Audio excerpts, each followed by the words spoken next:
Chemistry ही start करें? Yes, sir. Okay, wait a minute.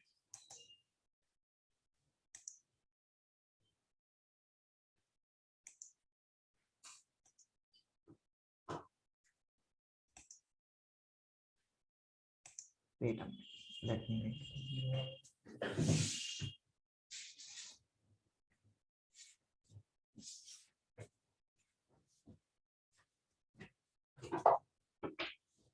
So today we have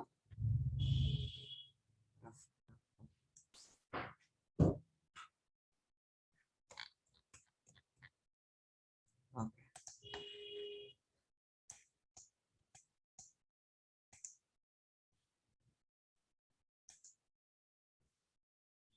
So let's start studying the chemistry chapter. That is very important, okay? And that is the atoms and molecules. Atoms and molecules.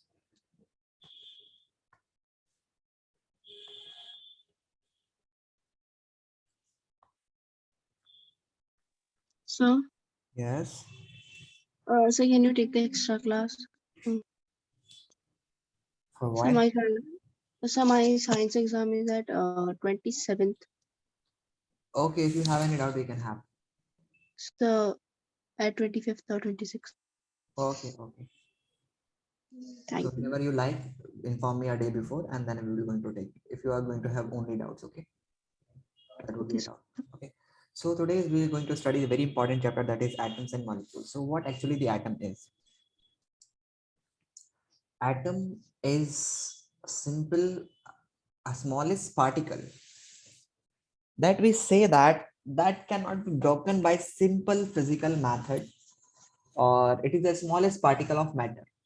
Okay, let's first let me explain you that we have divided the matter on the basis of their chemical composition. We have divided the matters into three parts. Okay, sorry, two parts. One is the pure substance. Okay, pure substance, and another one is the impure substance. And generally mixtures come under this category, and there are various type of mixtures, and pure substance include the elements and compounds. Okay, now talking about the matter, this we have divided on the basis of their chemical composition. Uh, Composition, you can simply say that, on the basis of their particles. Okay, so pure substances are those substances that are going to have elements or compounds. Okay, or we can simply say that the pure substances are those substances that are going to have similar kinds of atoms. And what actually the atom is? So atom is actually, it is the smallest, it is the smallest indivisible particles. यहां पर हम लोग एक bracket में लिखेंगे, not divisible by simple chemical change.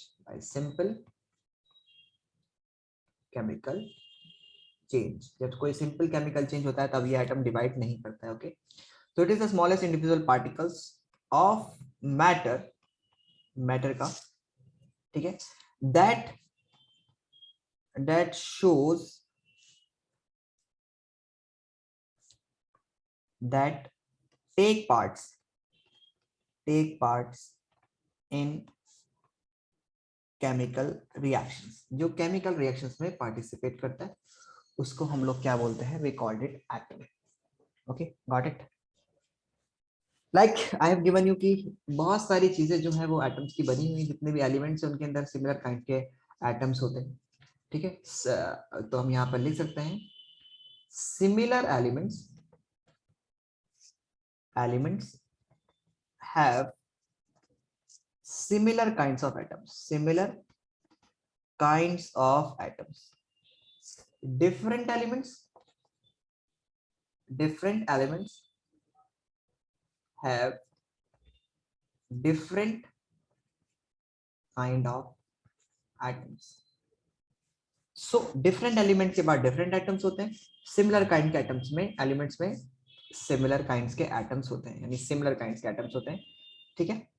Okay, so what is that things that is making the different element different?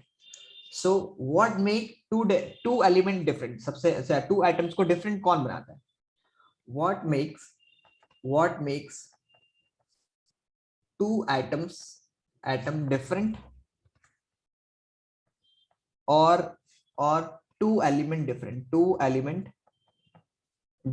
Element different होते हैं तो वो ऐसी क्या चीज होती है जो दो एलिमेंट डिफरेंट होते हैं, ठीक है। सो अगर हम बात करें तो यहाँ पर what make two atoms different और टू एलिमेंट डिफरेंट? सो हमारे पास सबसे पहले अगर हम बात करते हैं तो एटम्स का जो स्ट्रक्चर है, अगर हम बात करते हैं तो एटम को डिस्कवर किया गया, वो कैसे डिस्कवर्ड हुआ वो बात की बात है, लेकिन अभी हम लोग बात कर रहे हैं कि ऐसा क्या खास बात होती है एटम के अंदर जिसकी वजह से दो डिफरेंट एलिमेंट्स जो हैं वो डिफरेंट तरह से बिहेव करते हैं। जैसे for example if I am talking about this copper entirely different properties को शो करता है किसके, अगर मैं क्लोरीन की बात करता हूँ तो कॉपर और क्लोरीन में बहुत फर्क है, ठीक है। तो ऐसा क्या खास बात होती है जिसकी वजह से ये डिफरेंट प्रॉपर्टीज को शो करते हैं? It is the number of electrons. अब नंबर इलेक्ट्रॉन प्रोटॉन्स जो होते हैं वो किसी भी एटम के सब एटॉमिक पार्टिकल्स को हम लोग बोलते हैं। यानी एक एटम जो बना होता है वो उसके अंदर तीन सब एटॉमिक पार्टिकल्स होते हैं। One is the electron, second one is the proton and third one is the neutron. अब ये कैसे इनकी डिस्कवरीज हुई ये अभी हम लोग डिस्कस करेंगे, लेकिन बात चल रही है कि कोई भी एलिमेंट को या डिफरेंट एलिमेंट डिफरेंट कैसे दिखते हैं। अगर बात करता हूँ कि सिमिलर एलिमेंट सिमिलर होंगे, जैसे for example if you have taken the iron, तो आयरन आप कोई से भी देश का लीजिए, इररिस्पेक्टिव ऑफ देयर लोकेशन की कहाँ का है और किस जगह से निकला है, they are going to have the similar kinds of properties, उनकी प्रॉपर्टीज सेम होगी। you cannot say that कि अगर ये लंदन का आयरन है तो ये गोल्ड की तरह बिहेव करेगा, no, it will be still iron. और अगर इंडिया का आयरन है तो वो कोई और मेटल की तरह बिहेव नहीं कर सकता, इररिस्पेक्टिव ऑफ देयर सोर्स के वो कहाँ से निकले हैं ये डिपेंड नहीं करता। बस अगर सिमिलर एलिमेंट है तो उनके पास सिमिलर काइंड्स ऑफ एटम्स होंगे। तो ऐसी क्या खास बात होती है जिसकी वजह से हम लोग उसको पता लगा पाते हैं? That is the presence of electrons. Electrons are responsible for an atom to show different chemical properties. यानी कि डिफरेंट केमिकल प्रॉपर्टीज शो करने के लिए इलेक्ट्रॉन रिस्पॉन्सिबल होते हैं। जैसे फॉर एग्जांपल अगर मैं बात करता हूं कि हमारे पास for example if I am treating like this one की अगर हमारे पास नाइट्रोजन है, नाइट्रोजन के पास इलेक्ट्रॉन्स होते हैं 7 टोटल, और इसकी इलेक्ट्रॉनिक कॉन्फ़िगरेशन तुमने नहीं पढ़ी तो नाइट्रोजन के पास टोटल 7 इलेक्ट्रॉन्स होते हैं, total 7 electrons, total number of electrons in nitrogen is 7 and that of in carbon is 6। so अगर मैं किसी तरह से नाइट्रोजन का एक इलेक्ट्रॉन रिमूव कर देता हूं और इसमें से इसको भी 6 कर देता हूं तो ये कार्बन की तरह बिहेव करने लगा, means nitrogen will start behaving like carbon की तरह बिहेव करने लग जाएगा।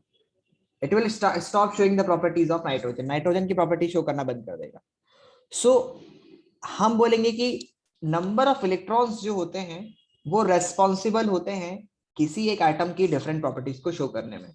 Different elements have different number of electrons, different elements के पास डिफरेंट तरह के डिफरेंट नंबर के इलेक्ट्रॉन्स होते हैं और उसी की वजह से उनकी डिफरेंट केमिकल प्रॉपर्टीज होती हैं, ठीक है। So it is the electron that is responsible to show different chemical properties.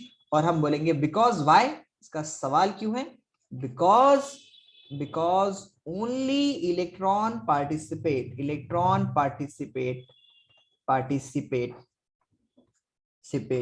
during a chemical reaction, during a chemical change। जब कोई केमिकल चेंज होता है तो सिर्फ इलेक्ट्रॉन पार्टिसिपेट करते हैं, प्रोटॉन और न्यूट्रॉन पार्टिसिपेट नहीं करते हैं। Got it? Yes, sir. Yes, sir. Okay, so atom को डिफरेंट दिखाने का जो तरीका है हमारे पास कि हमारे पास अगर मैं डिफरेंट कलर से इसको रिप्रेजेंट करता हूं, representing it with different colours, let's say for example I am taking this one is gold, and this one is, let's suppose this one is iron, this one is iron. Okay, iron is represented, मैं इसको Fe नहीं लिखता, अभी iron ही लिख देता हूँ. This is iron, and let's suppose this one is copper, this one is copper. Okay, and तो अगर मैं बात करता हूँ कि ये दो एलिमेंट्स, ये तीन एलिमेंट्स डिफरेंट तरह की प्रॉपर्टीज को क्यों शो कर रहा है, या इसके अलावा मैं ऑक्सीजन की बात करता हूँ, तो let I have taken this one is oxygen. So ये गोल्ड आयरन ये क्यों डिफरेंट है, क्योंकि इनके अंदर नंबर ऑफ इलेक्ट्रॉन्स डिफरेंस है, और नंबर ऑफ इलेक्ट्रॉन डिफरेंट होने की वजह से वो डिफरेंट तरह से पार्टिसिपेट करते हैं रिएक्शन में, तो उनकी डिफरेंट केमिकल प्रॉपर्टीज होती है. Got it? Yes, sir. Yes, sir. Now जब एटम्स की डिस्कवरी हो रही थी, तो अभी उससे पहले इलेक्ट्रॉन प्रोटॉन कुछ डिस्कवर नहीं हुए थे, सिर्फ और सिर्फ एक एटम की एजम्पशन चल रही थी कि एटम ऐसा होता है, एटम ऐसा होता है. तो डाल्टन ने सबसे पहले, Dalton was the first one जिन्होंने कहा कि कोई ना कोई ऐसा सबसे छोटा पार्टिकल होता है, यानी जब हम लोग किसी चीज को डिवाइड करते जाएंगे तो वे डिवाइड करते जाएंगे, कंटिन्यूअसली डिवाइड करते जाएंगे, और हम लोग एक ऐसे स्टेज पर पहुंच जाएंगे जहां पर वो फर्दर डिवाइड नहीं हो सकता. और उसी को डाल्टन ने कहा था कि that part is called the atom, कि every matter is made up of atom, हर एक एटम जो है वो मैटर जो है वो एटम का बना हुआ है. तो डाल्टन ने एक एटॉमिक थ्योरी को एक पोस्ट किया था, एटॉमिक थ्योरी. और डाल्टन की एटॉमिक थ्योरी के अकॉर्डिंग क्या क्या डाल्टन ने कहा था, सबसे पहले डाल्टन ने कहा था दैट कि क्या कहा था डाल्टन ने कि atom is indivisible particle of matter का सबसे छोटा पार्टिकल है, ठीक है,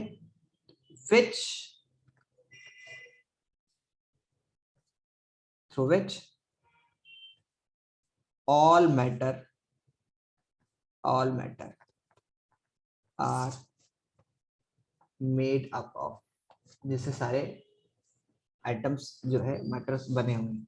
दूसरा उन्होंने कहा था कि सिमिलर एटम का जो होगा, मतलब जो सिमिलर मैटर का, या हम बोलेंगे कि सिमिलर एलिमेंट्स, कोई मतलब जिससे एलिमेंट्स बने हुए, atom is individual particle of matter, या जिससे सारे matter through which all matter is made up of, जिससे सारे मैटर्स बने हुए हैं. ठीक है,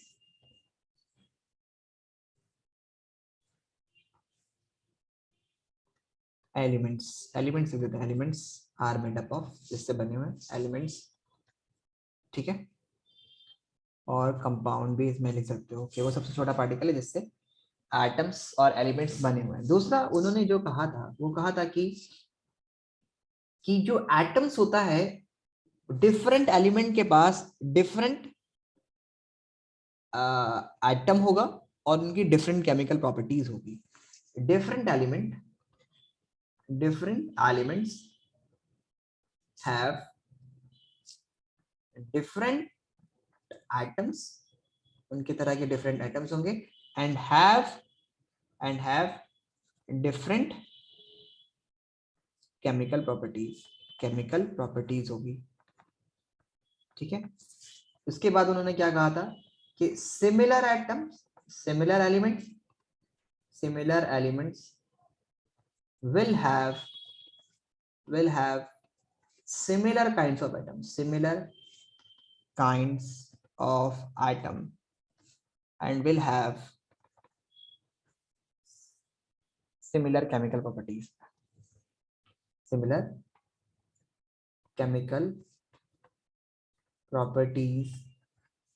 and same mass. उन्होंने सेम मास भी कहा था, ये इंपॉर्टेंट बात है. Different chemical properties and different mass, इसमें एंड डिफरेंट मास भी उन्होंने बोला था कि डिफरेंट मास होगा. ठीक है, सो ये 3 पॉइंट्स को अगर हम लोग पहले डिस्कस कर लेते हैं, क्योंकि ये ड्रॉबैक है डाल्टन एटॉमिक थ्योरी की, तो इसको हम लोग डिस्कस कर लेते हैं. डाल्टन एटॉमिक थ्योरी के अकॉर्डिंग अगर हम लोग इस पॉइंट को कंसीडर करते हैं, कौन सा पॉइंट है, ये वाला पहला वाला पॉइंट, तो ये पॉइंट में डाल्टन कह रहा है कि एटम्स छोटे छोटे पार्टिकल से मिलकर के बना है, जिसको आप फर्दर डिवाइड नहीं कर सकते. अब इन्होंने यहाँ पे कोई टर्म्स एंड कंडीशन नहीं लिखी, ये कोई केमिकल रिएक्शन के दौरान है कि बात कह रहे हैं कि हाँ, केमिकल रिएक्शन जब होती है, जैसे फॉर एग्जांपल अगर मैंने H2O ले लिया और उसको मैंने इलेक्ट्रोलिसिस किया, इलेक्ट्रिसिटी पास की, तो ये टूट के हाइड्रोजन गैस और ऑक्सीजन गैस में टूट जाएगा। It will changes into hydrogen gas and oxygen gas. इसका मतलब ये नहीं हुआ कि जो वाटर है उसमें जो ऑक्सीजन है उसको तुमने ब्रेक कर दिया, या हाइड्रोजन के जो एटम्स है उसको ब्रेक कर दिया, नहीं। एक्चुअली जो हाइड्रोजन और ऑक्सीजन के बीच में बॉन्ड है वो टूटा है। दो हाइड्रोजन वाटर के पार्टिकल्स ले लिए हमने, इन दोनों के बॉन्ड टूटे, और फिर इन दोनों ने मिलकर, यानी ये दोनों मिलकर के ने बनाया O2, और ये दोनों ने मिलकर एक हाइड्रोजन मॉलिक्यूल बनाया और दूसरे ने मिलकर दूसरा हाइड्रोजन मॉलिक्यूल बनाया। तो इस तरह से हमारे पास एक ऑक्सीजन मॉलिक्यूल बना और दो हाइड्रोजन के मॉलिक्यूल हम लोग को देखने को मिले। लेकिन इसमें क्या हुआ है, इसमें बॉन्ड टूटा है जो हाइड्रोजन और ऑक्सीजन के बीच में था। एक्चुअली हाइड्रोजन एटम नहीं टूटा है और एक्चुअल में ऑक्सीजन एटम नहीं टूटा है। लेकिन हम लोग जो न्यूक्लियर रिएक्शंस होती हैं, न्यूक्लियर रिएक्शंस के दौरान न्यूक्लियर रिएक्शन के दौरान हम लोग एक बड़े एटम को ब्रेक करते हैं बाय स्मॉल, यानी यूरेनियम 235 ले लीजिए, या कोई भी लार्जर एटम को हम लोग ब्रेक करते हैं बाय न्यूट्रॉन के द्वारा। न्यूट्रॉन जब हम उस पर बॉम्बार्ड करते हैं तो ये टूट जाता है छोटे छोटे दो एटम्स में, और इसमें बहुत सारी एनर्जी रिलीज होती है। एनर्जी इसमें रिलीज होती है। ठीक है, तो अगर मैं बात करूं तो ये हमारे पास दो स्मॉलर एटम्स हम लोग को देखने को मिल जाएंगे। जैसे मैं तुम्हें दिखाई देता हूं, एक मिनट रुको, कहाँ गया मेरा माउस, वेट अ मिनट।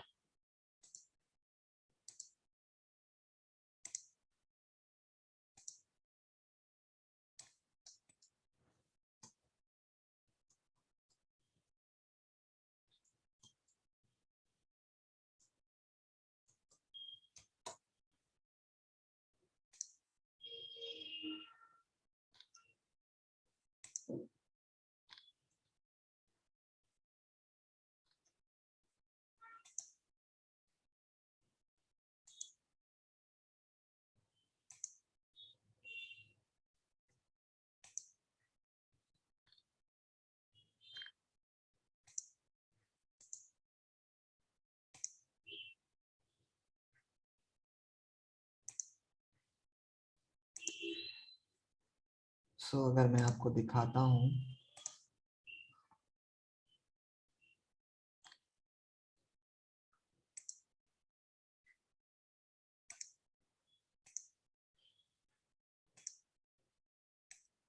ठीक है, तो आपको कुछ इस तरह से देखने को मिलेगा कि ये हमारे पास यूरेनियम 235 है। ठीक है, यूरेनियम 235 को जब हम लोग फास्ट मूविंग न्यूट्रॉन से हिट करते हैं तो ये टूट जाता है दो पार्ट में, क्रिप्टॉन और बेरियम में, और 3 न्यूट्रॉन इसमें स्प्लिट आउट होते हैं। तो इस रिएक्शन में हम लोगों ने एटम को ब्रेक किया, एक्चुअल एटम ब्रेक हुआ इसके अंदर। ठीक है, इसमें कोई मतलब एक्चुअल एटम ब्रेक हुआ, बॉन्ड ब्रेक नहीं हुआ, atom is being broken there, उससे बहुत ज्यादा एनर्जी प्रोड्यूस होती है। तो अगर मैं बात करूं तो न्यूक्लियर रिएक्शन की, तो न्यूक्लियर रिएक्शंस में हमारे पास बड़े एटम को तोड़ देते हैं छोटे एटम्स में। तो डाल्टन का ये वाला जो पोस्टुलेट है हमारे पास कि एटम्स इज इंडिविजिबल पार्टिकल्स और इसको हम लोग ब्रेक नहीं कर सकते, तो ये यहाँ पर थोड़ा सा डाउट क्रिएट करता है। तो ये डाल्टन की एटॉमिक थ्योरी के अंदर अगर ड्रॉबैक की बात की जाए तो यहाँ पर ड्रॉबैक हमारे पास आ जाएगा कि यहाँ पर ये डाल्टन एटॉमिक थ्योरी का पहला ड्रॉबैक था। दूसरा ड्रॉबैक डाल्टन एटॉमिक थ्योरी का ये था कि एटम्स जो होते हैं, different elements have different elements के पास डिफरेंट तरह के एटम्स होते हैं। ये बात बिल्कुल सही है, डिफरेंट एटम्स होंगे, डिफरेंट केमिकल प्रॉपर्टीज को वो शो करेंगे, ये भी बिल्कुल सही बात है कि डिफरेंट केमिकल प्रॉपर्टीज को शो करते हैं डिफरेंट तरह के एलिमेंट्स। ठीक है, लेकिन उनका डिफरेंट मास भी होगा ये जरूरी नहीं है। they can have the same masses, two different element can have the same masses, उनके मासेस सेम हो सकते हैं। जैसे फॉर एग्जांपल अगर मैं बात करता हूं आर्गन और कैल्शियम का, तो आर्गन का मास भी 40 होता है और कैल्शियम का मास भी 40 होता है। ये दो डिफरेंट एलिमेंट है but they can have the same mass, इनका मास सेम है। So different elements can have different masses. ये इसमें केमिकल प्रॉपर्टीज तो तक तो ठीक था, लेकिन यहाँ पर डिफरेंट मास होने पर जो है यहाँ पर एक स्टार लग जाता है, यहाँ पर के डिफरेंट मास उसके नहीं होंगे। उसके बाद सिमिलर एलिमेंट्स के पास सिमिलर काइंड के एटम्स होंगे, हो सकता है। ठीक है, but and will have similar chemical properties, सही बात है, सिमिलर केमिकल प्रॉपर्टीज को शो करेंगे, बट क्यों क्या उनके सेम मास होंगे? नहीं, उनका सेम मास होना जरूरी नहीं है। जैसे फॉर एग्जांपल कार्बन हमारे पास है, कार्बन के दो आइसोटोप होते हैं, एक होता है कार्बन का मास 40 और एक होता है कार्बन 12, लेकिन दोनों का के नंबर ऑफ इलेक्ट्रॉन सेम है, यानी इसमें भी 6 इलेक्ट्रॉन होते हैं, इसमें भी 6 इलेक्ट्रॉन होते हैं, क्योंकि इन दोनों के पास 6 इलेक्ट्रॉन्स हैं। और मैंने आपको बताया था कि नंबर ऑफ इलेक्ट्रॉन्स जो होते हैं वो ही हमें बताते हैं केमिकल प्रॉपर्टीज को, यानी वही केमिकल प्रॉपर्टीज को रिसेंबल करते हैं। तो क्योंकि दोनों के पास सिमिलर नंबर ऑफ इलेक्ट्रॉन्स होंगे 6 and 6, so we will say simply कि इनकी केमिकल प्रॉपर्टीज सेम होगी, यानी कि इनकी सेम केमिकल प्रॉपर्टीज होगी, बट इनका मास डिफरेंट है। मास डिफरेंट क्यों है? वो एक्स्ट्रा न्यूट्रॉन की वजह से। अब क्या होता है एक्स्ट्रा न्यूट्रॉन, वो हम लोग अभी डिस्कस करेंगे बाद में, लेकिन केमिकल प्रॉपर्टीज सेम है, लेकिन इनके पास मास डिफरेंट है। हमारे पास they are going to have the different masses, इनके मास डिफरेंट है। सो सिमिलर एलिमेंट्स में डिफरेंट मासेस हो सकते हैं, जैसे कार्बन 12 भी हो सकता है, कार्बन 14 भी हो सकता है, लेकिन है तो दोनों कार्बन ही, दोनों सेम केमिकल प्रॉपर्टीज ही बनाएंगे। लेकिन क्वेश्चन यहाँ पर अराइज होता है कि इन केस ऑफ आइसोटोप्स के केस में यहाँ पर ये बात सही नहीं है। Okay, got it? तो यहाँ पर सिमिलर मास होंगे ये जरूरी नहीं है। चलिए इसको कॉपी कीजिए फटाफट से।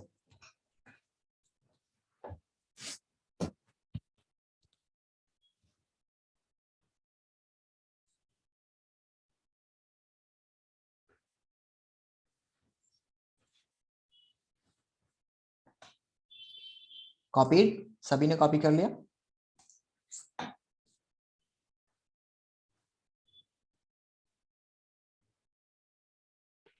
Yes sir. Okay okay, Meraj copied Yes, sir. And मरीदुल्ला?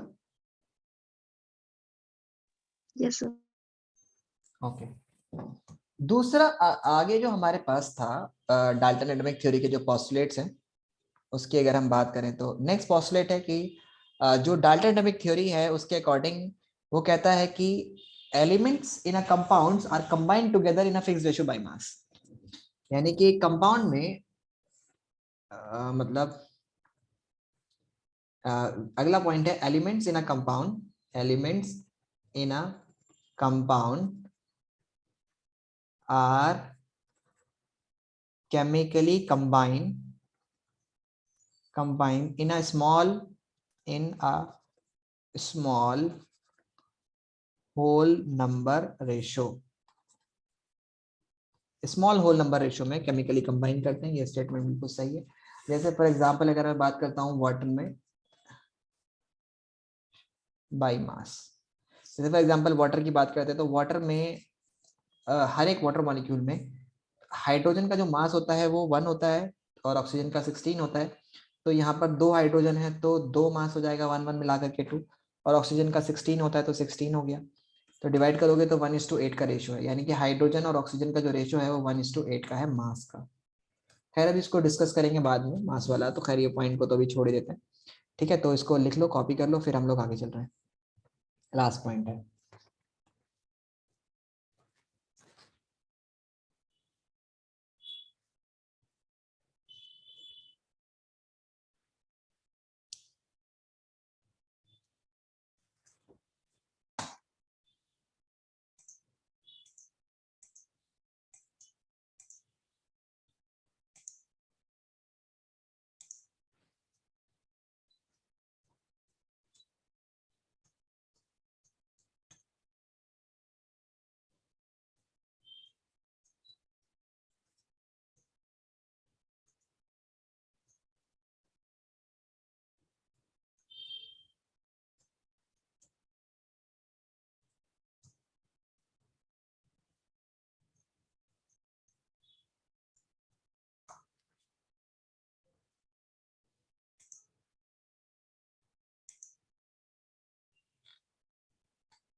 Okay done. Yes, Yes, sir. sir. उसके बाद आगे अगर हम बात करते हैं तो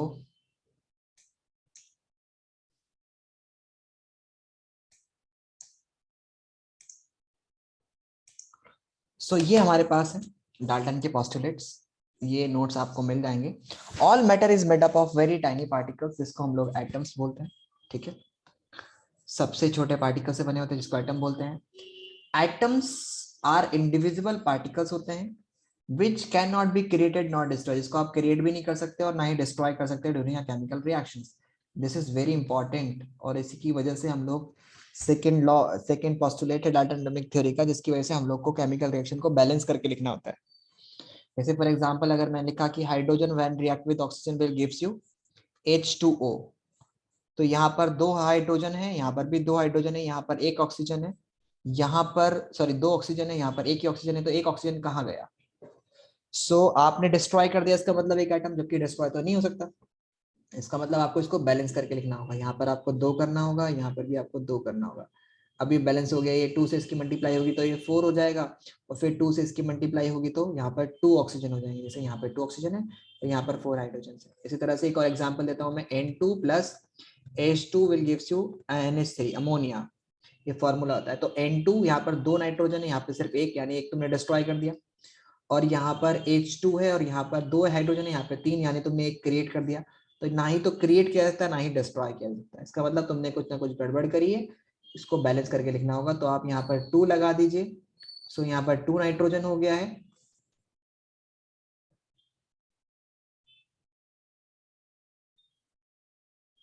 अलीशा, अलीशा,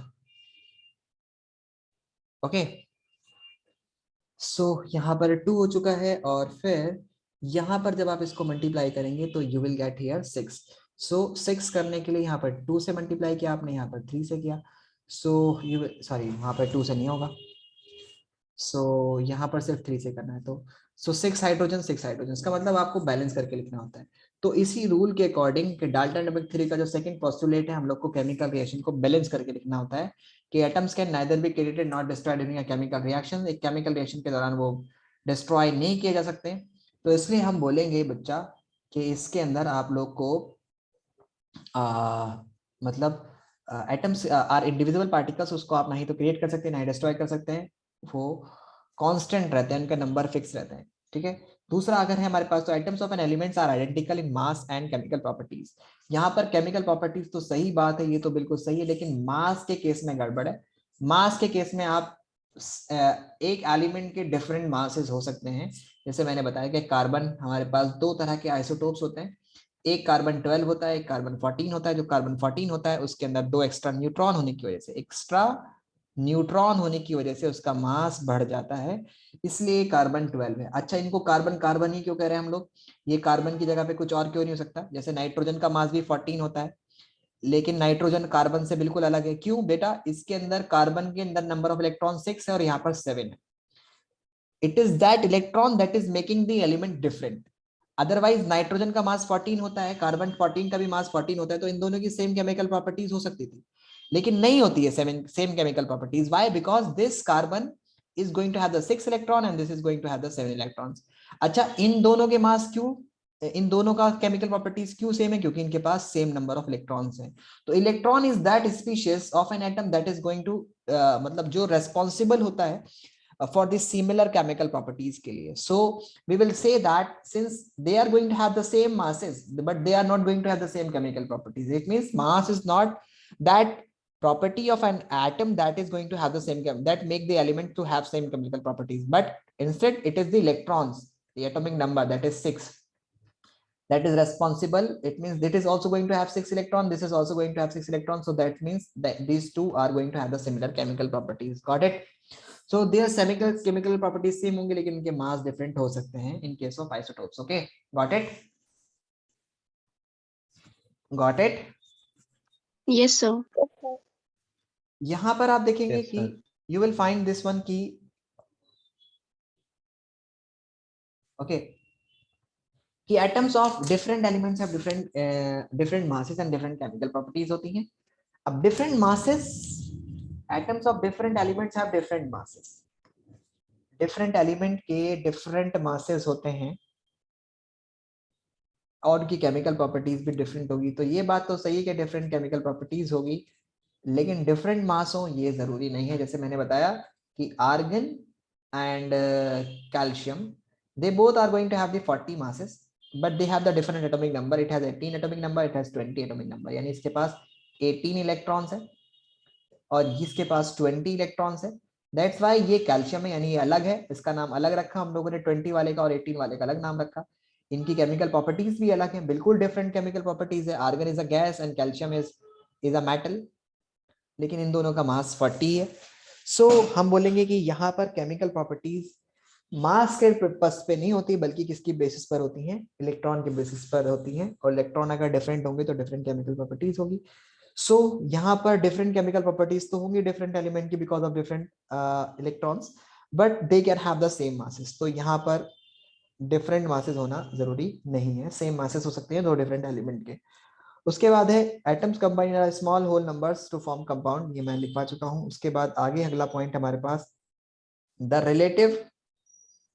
अब यहां पर हमारे पास है कि अगला पॉइंट है, अगला पॉइंट हमारे पास the next point is the relative number and kind of atoms are constant in a given compound. के relative number and kinds of atoms जो होते हैं वो किसी भी कंपाउंड में वो कांस्टेंट होते हैं। जैसे फॉर एग्जांपल H2O है, तो यहाँ पर हमारे पास दो हाइड्रोजन एटम्स होंगे और एक ऑक्सीजन एटम होगा। ये दोनों मिलकर के ही एक कंपाउंड बनाएंगे। ऐसा नहीं हो सकता कि लंदन का पानी होगा तो उसके अंदर 3 हाइड्रोजन हो जाएंगे और एक ऑक्सीजन हो जाएगा, दुबई का पानी होगा तो उसके अंदर 2 हाइड्रोजन हो जाएंगे और 2 ऑक्सीजन हो जाएंगे। ऐसा नहीं हो सकता। वाटर है तो कहीं का भी हो, रेस्पेक्टिव ऑफ देयर सोर्स, चाहे वो नाली का पानी हो, चाहे वो समुद्र का पानी हो, चाहे वो कहीं का भी पानी हो, उसके अंदर 2 हाइड्रोजन और एक ऑक्सीजन एटम होगा ही होगा। Got it? Yes. पक्का? Yes, sir. चलिए, तो फिर अभी हम लोग चलते हैं पीछे वापस से और कुछ समझने की कोशिश करते हैं। हमारे पास लॉ ऑफ केमिकल कॉम्बिनेशंस, हमारे पास अलग अलग तरह के लॉज होते हैं। लॉज ऑफ केमिकल कॉम्बिनेशंस, उसमें हमारे पास law of conservation of mass है, law of constant proportion, law of multiple proportion, reciprocal proportion, Gay Lussac's laws. तो ये जो लॉ है हमारे पास 3, ये हम हायर क्लासेस में पढ़ेंगे, ये दो law, law of constant proportion and law of conservation of मास, ये हम लोग को अभी पढ़ना है। So actually what is chemical combination? Chemical combination का मतलब होता है जब कोई चीज, दो एलिमेंट्स या दो कंपाउंड्स आपस में केमिकली कंबाइन करते हैं तो उनके क्या क्या लॉज होते हैं, उसको हम लोग बोलेंगे law of chemical combinations. Okay, तो हमारे पास ऐसे 5 लॉज हैं जिसमें से 2 अभी हम लोग को पढ़ने हैं। One is the law of conservation of मास। क्या कहता है लॉ ऑफ कंजर्वेशन ऑफ मास, बताएं जरा।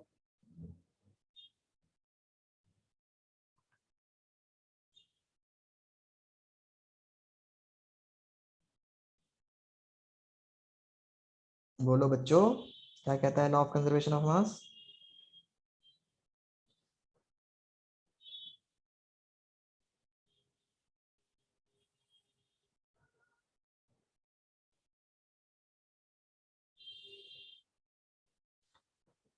नहीं पता? लॉ ऑफ कंजर्वेशन ऑफ मास कहता है कि मास can neither be created not destroyed during a chemical reaction. यानी कि केमिकल रिएक्शन के दौरान मास ना ही तो, केमिकल रिएक्शन क्या हम बोलेंगे, केमिकल चेंज के दौरान मास को ना ही तो आप क्रिएट कर सकते हैं ना ही आप डिस्ट्रॉय कर सकते हैं। Neither you can create the mass nor you can destroy the mass. So let's take example. So चलिए हम लोग इसको समझने की कोशिश करते हैं। अरे सो क्या कहता है law of conservation of mass? So let's try to understood this one. So law of conservation of mass ये कहता है कि mass can neither be created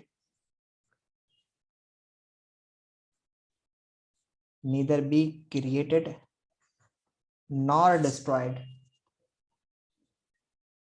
during a chemical reaction. किसी एक केमिकल रिएक्शन के दौरान मास को ना ही तो आप क्रिएट कर सकते हो बेटा, ना ही आप डिस्ट्रॉय कर सकते हो। इट मतलब वो ना ही तो आप क्रिएट कर सकते हैं ना ही डिस्ट्रॉय कर सकते हैं। It remain conserve, it remain conserve, conserve मतलब कंजर्व रहता है, कंजर्व का मतलब कंजर्व होता है यानी कांस्टेंट रहता है। ठीक है, जैसे फॉर एग्जाम्पल के तौर पर सपोज करो कि आपने कैल्शियम कार्बोनेट को हीट किया। You heat this calcium carbonate, you find calcium oxide plus carbon dioxide. अब कैल्शियम कार्बोनेट सपोज कीजिए आपने 100 ग्राम लिया है और आपको ये मिला है 56 ग्राम। ठीक है, सो आपको कितने ग्राम कार्बन डाइऑक्साइड मिलेगी? 44 ग्राम आपको कार्बन डाइऑक्साइड मिलेगी। यानी टोटल मास जितना इधर होगा उतना इधर होगा उतना इधर ही होगा। अदरवाइज ये रिएक्शंस, ये जो होगी रिएक्शंस, ये इनकरेक्ट मान ली जाएगी। अगर कोई कहने लग जाए कि मेरे को 50 ग्राम्स कैल्शियम ऑक्साइड मिला है और मेरे को 250 ग्राम्स या 90 ग्राम्स हम लोग को कार्बन डाइऑक्साइड मिली, तो वो गलत हो जाएगा। मास can neither be created not destroyed during a chemical reaction, यानी कि जितना मास रिएक्टेंट का होगा उतना ही प्रोडक्ट का भी होगा। जैसे फॉर एग्जांपल अगला लेते हैं हम लोग, N2 अगर मैंने ले लिया है और दूसरा मैंने 3H2 ले लिया, तो ये हमें अमोनिया देगा NH3, 2NH3, N2 plus 3H2 will gives you 2NH3 ammonia देगा। तो अगर मैं बोलता हूं कि मुझे नाइट्रोजन के एक एटम का मास होता है 14, तो N2 का कितना होगा? That is 28। ये तुम्हें याद करने होंगे, मैं सिखाऊंगा। तो 28 ग्राम हमारे पास नाइट्रोजन हो गया। हाइड्रोजन का एक एटम का मास होता है 1 और यहाँ पर टोटल है 6, तो हाइड्रोजन के 6 एटम का जो मास होगा 6, तो यहाँ पर 6 हो गया। सो अगर मैं पूछूं कि, एक मिनट बेटा, एक इंपॉर्टेंट कॉल आ रही है तो मैं रिसीव कर लेता हूँ। Hello ji sir, hello ji sir.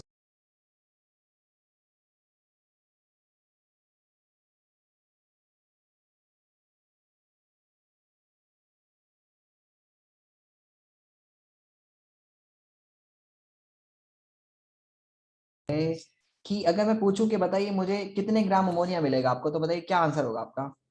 How much gram of ammonia will get?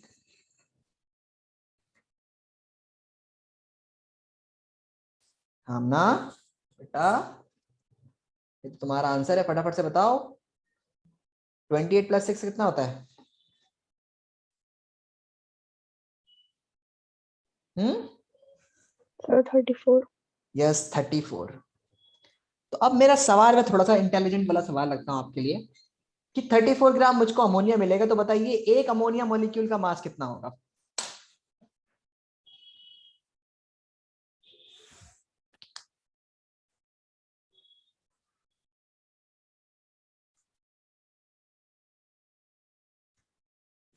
बताओ, एक अमोनिया मॉलिक्यूल का मास कितना होगा? तो जाहिर सी बात है, यहाँ पर आपको 2NH3 लिखा है, मतलब 2 अमोनिया आपको मिल रहे हैं और 2 अमोनिया का मास आपको 34 है। 2NH3 का मास आपको 34 दे रखा है, तो उसको 2 से डिवाइड कर दो। एक अमोनिया का मास कितना आएगा? 17। और वैसे भी आप देख सकते हो कि नाइट्रोजन का मास जो होता है एक का 14 होता है और 3 हाइड्रोजन मिला करके कितना होंगे? That will B 3, that will gives you 17 आ जाएगा। Got it? Got it? Yes, sir. Okay, so atoms can neither be created not destroyed during chemical reactions, ना ही तो डिस्ट्रॉय कर सकते हैं ना ही वो कर सकते हैं। चलो आगे चलते हैं। सो अभी हमारे पास ये रिएक्शंस है। आप मुझे ये सवाल को सॉल्व करके बताइए कि एग्जाम्पल देखा है, क्या ये एग्री करता है law of conservation of mass को कि नहीं?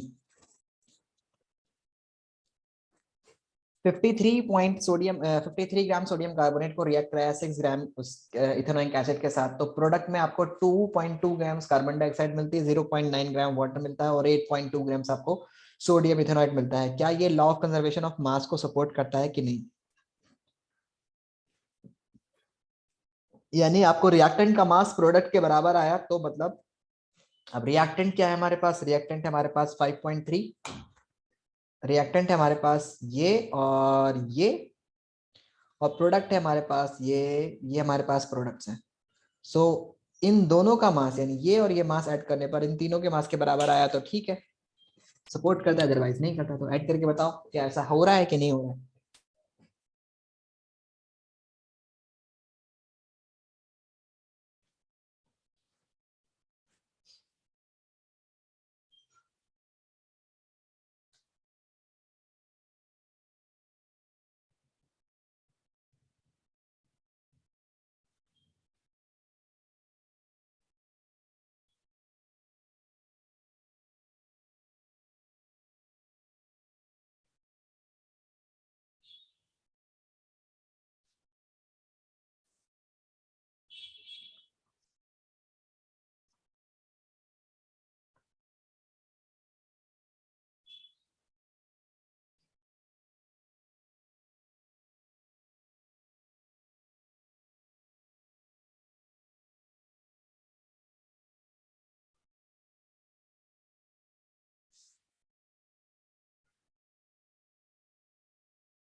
Sir, the answer is 11.3 gram. 11.3 ग्राम। सो यहाँ पर तो 11.3 ग्राम है और यहाँ पर टोटल कितना आएगा। अगर आप 22.2 एंड 0.9 एंड 8.2 को आप ऐड करते हैं तो you will find 9 to 4 13 and here you will find 11.3। तो 11.3 11.3 दोनों तरफ सेम है। So we will simply say that कि ये law of conservation of mass को फॉलो करता है। बेटा समझ आया। Yes, sir. Let's move to the next question. इसी के जैसा एक और क्वेश्चन को हम लोग निकालते हैं। Wait a minute.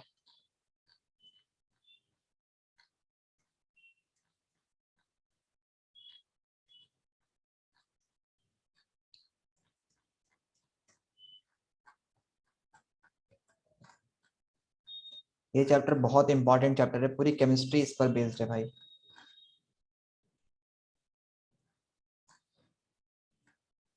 Calculate the mass of helium.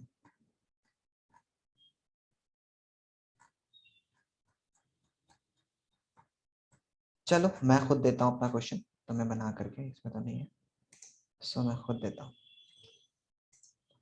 Okay, so if we have, let's suppose कीजिए कि अगर मैंने 1.CH4 मीथेन को जब मैं जलाऊंगा, ठीक है, सो मेरे पास 1.6 ग्राम मीथेन को जब मैं बर्न करता हूं ऑक्सीजन की प्रेजेंस में, सो मुझे मिलता है कार्बन डाइऑक्साइड, CO2 मिलती है, दैट इज 16, हाँ 1.6 है ना। हाँ, तो मेरे को 4.4 ग्राम कार्बन डाइऑक्साइड मिलती है, प्लस मेरे को 1.8 ग्राम 1.8 ग्राम या सॉरी 3.6 ग्राम 3.6 ग्राम मेरे को ये मिलता है। तो बताइए मुझे ऑक्सीजन कितना यूज हुआ है इसमें, how much oxygen is being used here. अच्छा मैंने क्वेश्चन नहीं दिख रहा है तुम लोग को स्क्रीन पर, तो अब तुम्हें दिख गया।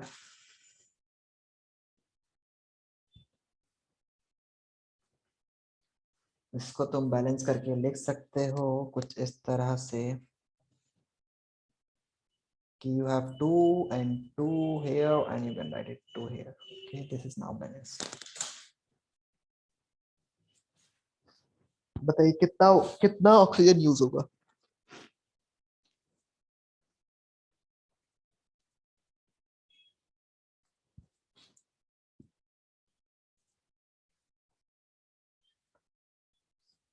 अगर ये reaction law of conservation of mass को फॉलो करती है तो आप मुझे बताइए कि कितना ऑक्सीजन कंज्यूम करेगा।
बहुत ही सिंपल है बेटा, इतना टाइम क्यों लग रहा है।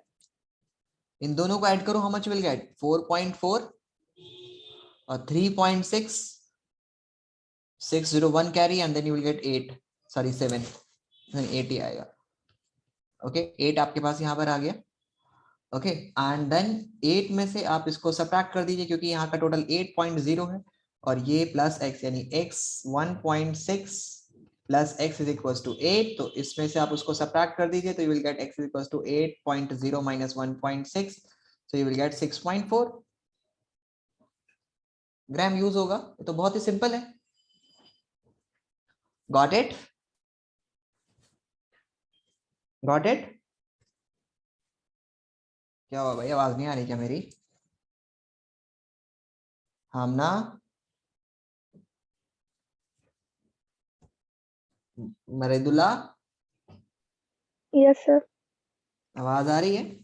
Yes, sir. Yes. Okay so let's do the next part. चलो आगे चलते हैं।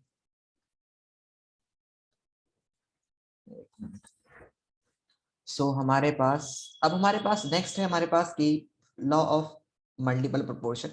अच्छा ये जो लॉ है ये कहाँ पर वैलिड नहीं होता है, लॉ ऑफ कंजर्वेशन ऑफ मास कहाँ पर वैलिड नहीं होता है।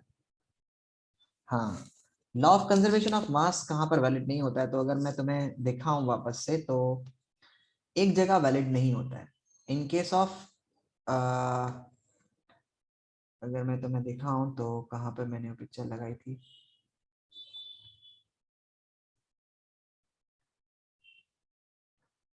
हाँ अगर तुम इसको ध्यान से देखोगे तो लॉ ऑफ कंजर्वेशन ऑफ मास जो है वो न्यूक्लियर रिएक्शंस में वैलिड नहीं होता है। It is not valid in the nuclear reaction बेटा, ये न्यूक्लियर रिएक्शन में वैलिड नहीं होता है। तो देखो जरा इसको ध्यान से, इस टॉपिक को, इस पिक्चर को देखो। आप यहाँ पर देख रहे हो ये हमारे पास यूरेनियम 235 है, ठीक है यूरेनियम 235।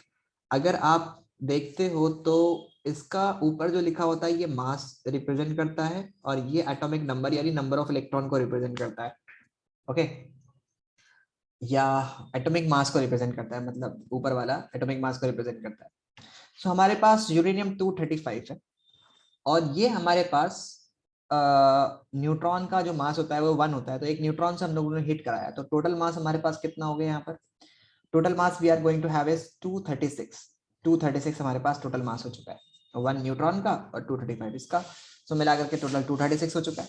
लेकिन जब हम लोग टोटल यहाँ पर ऐड करते हैं तो हम लोग को देखने को मिलेगा कि 92 हमारे पास क्या है, क्रिप्टन है 92, ठीक है 92 और 141 दोनों को ऐड करो कितना आया, you will get here 1 3, okay, और यहाँ पर आप देखोगे तो ये you will gate how much, that is neutron मिलेगा आपको, okay, that you will get 9 plus 3, okay, you will get 13 and that is 233, okay, so 9 plus 4 13, so 233।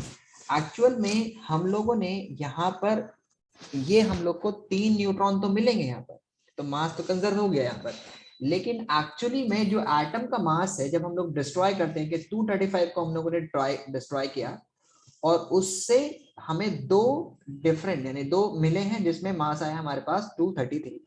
अब न्यूट्रॉन तो बाहर चला गया, ये जो न्यूट्रॉन होते हैं एक्चुअली इसमें बहुत ज्यादा एनर्जी कन्वर्ट होती है, आपने सुना भी होगा E इक्वल्स टू mc², एक आइंस्टाइन की इक्वेशन है जिसमें मास को हम लोग एनर्जी में कन्वर्ट कर देते हैं, तो sum of the mass is being converted into energy और ये एनर्जी बहुत ज्यादा अमाउंट में रिलीज होती है। तो in case of nuclear reactions के दौरान law of conservation of mass follow नहीं होता है, ओके, सो हम लोग लिख देंगे कि यहाँ पर कि in case of nuclear reactions the law of conservation of mass is not being followed, okay, got it? Yes, sir. Okay, चलो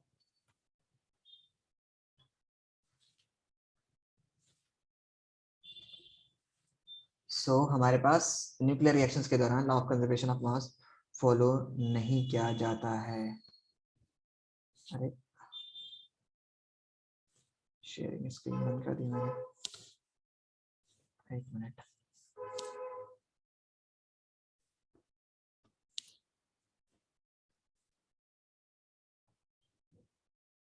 ओके, तो law of conservation of mass of is not followed during the chemical nuclear reactions के दौरान नहीं follow किया जाता। उसके बाद हमारे पास है law of constant proportion. Law of constant proportion क्या कहता है, लॉ ऑफ कांस्टेंट प्रोपोर्शन हम लोग अगली क्लास में पढ़ेंगे, एक और क्वेश्चन मैं आपको दे देता हूँ उसी तरह से करने का, उसको हम लोग फिर अगली क्लास में डिस्कस करेंगे, okay. So here we have the next question, अगर आपको मैं दिखाऊं तो अगर मैं बोलता हूँ कि सपोज कीजिए कि हमारे पास है N2 plus 3H2 will gives you 2NH3 ammonia, एक केमिकल रिएक्शन ये है, ठीक है, और यहाँ पर मैंने लिया है, सपोज करो कि 14 ग्राम्स नाइट्रोजन लिया है, 3 ग्राम हाइड्रोजन लिया है, तो मेरे पास कितने ग्राम अमोनिया बनेगा?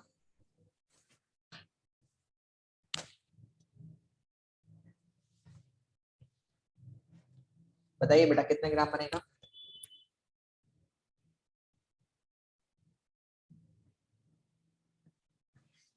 बताएं भाई, रेस्पॉन्स नहीं कर रहे हो तुम लोग, गलत बात है, रही हो रही है तो बिल्कुल गलत बात है।